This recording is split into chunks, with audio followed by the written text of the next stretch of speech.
नागपूर काटोल रस्त्यावर झालेल्या मारहाणीची तक्रार देण्यासाठी पोलीस स्टेशनमध्ये गेलेल्या तरुणालाच पोलिसांनी बेदम मारहाण केल्याचा खळबळजनक प्रकार समोर आलाय। पोलिसांच्या या मारहाणीत कपिल रेवतकर नावाच्या तरुणाच्या कानाचा पडदा फाटला असून त्याला एका कानानं ऐकू येणं बंद झालंय। कपिल रेवतकर यांनी दोषी पोलिसांवर कारवाई करण्यासाठी वरिष्ठ पोलीस अधिकाऱ्यांकडे मागणी केली आहे। 24 फेब्रुवारी रोजी जुन्या वैमनस्यातून रस्ता अडवून झालेली शिवीगाळ, जीवे मारण्याची मिळालेली धमकी आणि मारहाणीनंतर कपिल रेवतकर नावाचा तरुण काटोल पोलीस स्टेशनमध्ये तक्रार द्यायला गेला। मात्र नागपूर ग्रामीण पोलिसांनी त्याला न्याय न देता वाद घातला।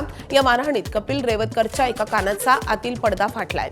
दरम्यान या संदर्भातली कोणतीही तक्रार घ्यायला पोलीस आता तयारच नाहीयेत। वरिष्ठ पोलीस अधिकाऱ्यांनी संपूर्ण प्रकरणाची चौकशी करून दोषी पोलिसांच्या विरोधात कारवाई करावी अशी मागणी आता कपिल रेवतकरनं केली आहे। त्यांच्याशी बातचीत केली आमच्या प्रतिनिधींनी, आपण पाहूया।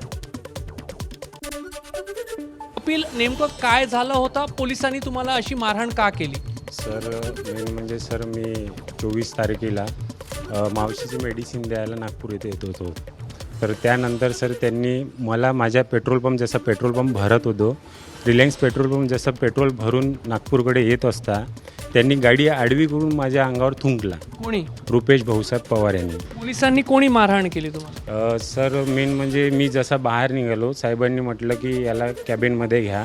तसंच माझ्या आईने मला थांबवलं की काय झालं। मी आईला म्हटलं की माझ्यावर खोटे आरोप टाकण्यात आले आहे की या रेती तस्करीच्या विषयी की याने ट्रक थांबवले, माझे ट्रक अडवले, ट्रक अडून हा वेगळ्या भाषेत बोलतो, असे खोट्या आरोपावर आईला चक्कर येऊन पडली। चक्कर येऊन जशी पडली तशीच आम्ही आईला उचलायला गेलो आणि तिथे माझी मामी जी होती त्यांनी म्हटलं की तुम्ही पोलीसवाले असून सहकार्य का बरं नाही करत आहात, हे माझ्यावर आणखी विरोधात जातील म्हणून।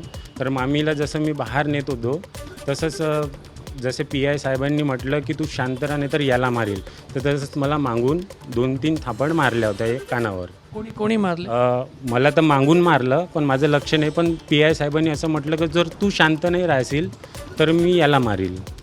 कोणत्या पोलिसांनी तुम्हाला मारहाण केली हे तुम्ही नाही पाहू शकलो नाही सर। नवरात्र हॉस्पिटलमध्ये गेल्यानंतर ज्या मॅडम होत्या त्यांनी चेकअप केल्यानंतर म्हटलं की तुझा आतील कानाचा पडदा फाटलेला आहे। किती दिवसात दुरुस्त होऊ शकेल किंवा काही शस्त्रक्रिया करावी लागेल? त्यांनी असं म्हटलं की 1.5 ते 2 महिने लागतील। कॅमेरामॅन अतुल हिरडेसह रजत वशिष्ठ, ABP माझा, काटोल, नागपूर। अमेरिका, इस्रायल आणि इराण युद्धाचा आजचा 17वा दिवस आहे। अमेरिका आणि इस्रायलकडून इराणवर हल्ले सुरूच आहेत। इराणकडूनही प्रत्येक हल्ल्याला तोडीस तोड प्रत्युत्तर दिलं जात आहे। डोनाल्ड ट्रम्प पासून नेतान्याहू पर्यंत सर्वजण इराणचे नवनियुक्त सर्वोच्च नेते मोजतबा खामेनींच्या मागे लागले। हल्ल्यात ते गंभीर जखमी असल्याचाही दावा अमेरिकेनं केलेला होता, परंतु कुवेती वृत्तपत्र अल जरीदानं एक दावा केलाय की मोजतबा खामेनींना आरोग्य आणि सुरक्षेच्या कारणास्तव गुप्त पद्धतीनं रशियाला नेण्यात आलंय। जिथे त्यांच्यावर शस्त्रक्रिया करण्यात आली असून त्यांच्यावर उपचार सुरू आहेत। रशियाचे अध्यक्ष यांच्या निवासस्थानातच एक खासगी रुग्णालय असल्याची माहिती आहे। इराणकडून मात्र अल जरीदाच्या या दाव्यावर कोणतीही प्रतिक्रिया आलेली नाहीये। अमेरिकेचे अध्यक्ष डोनाल्ड ट्रम्प यांनी इराण विरोधात कठोर कारवाईचे संकेत दिलेत। पुढील आठवडाभरात इराणवर जोरदार हल्ले केले जातील असं ट्रम्प यांनी म्हटलंय। G7 देशांच्या नेत्यांसोबत झालेल्या व्हर्च्युअल बैठकीत ट्रम्प यांनी इराण लवकरच शरण येईल असा दावा केल्याची माहिती समोर येते।